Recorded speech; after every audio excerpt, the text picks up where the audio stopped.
হ্যাঁ হ্যাঁ, বুঝতে পেরেছি আপনি ম্যারিনেশনে ভালো মশলা ইউজ করছেন, তাও চিকেন আর পনিরের ভেতরে স্বাদ ঢুকছে না।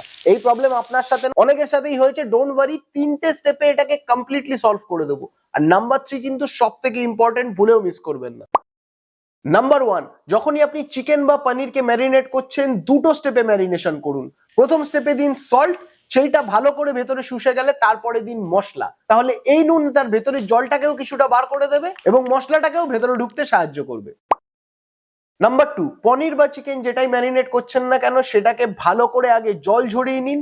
তার সারফেসটা যত শুকনো হবে, সেই ফ্লেভার বা সেই মশলাগুলো কিন্তু তত ভালো চিপকাবে আপনার সেই ইনগ্রিডিয়েন্টটার সাথে, ফলে তার স্বাদটাও অনেকটা বৃদ্ধি পাবে।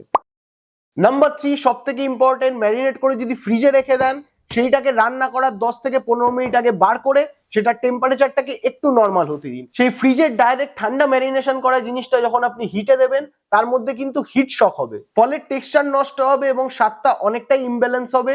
যদি সেটাকে রেস্ট দিয়ে নর্মাল টেম্পারেচারে করার পরে তারপরে কড়াইয়ের মধ্যে দেন, তাহলে কিন্তু এর টেক্সচারও দারুণ হবে, জুসিনেসও ভালো থাকবে এবং ফ্লেভারটাও খুব সুন্দরভাবে ইনহ্যান্স হবে। তাই 3টে সিম্পল স্টেপকে ফলো করে আপনার প্রবলেমটাকে কমপ্লিটলি সলভ করে দিন। আর আপনি যদি এরকম দারুণ দারুণ রেসিপি জানতে চান, তাহলে কমেন্ট করুন রেসিপি আর চেক করুন আপনার ডিএম, সেখানে আমি পাঠিয়ে দিয়েছি আমার তৈরি করা 5টা দারুণ রেসিপির ফ্রি পিডিএফ।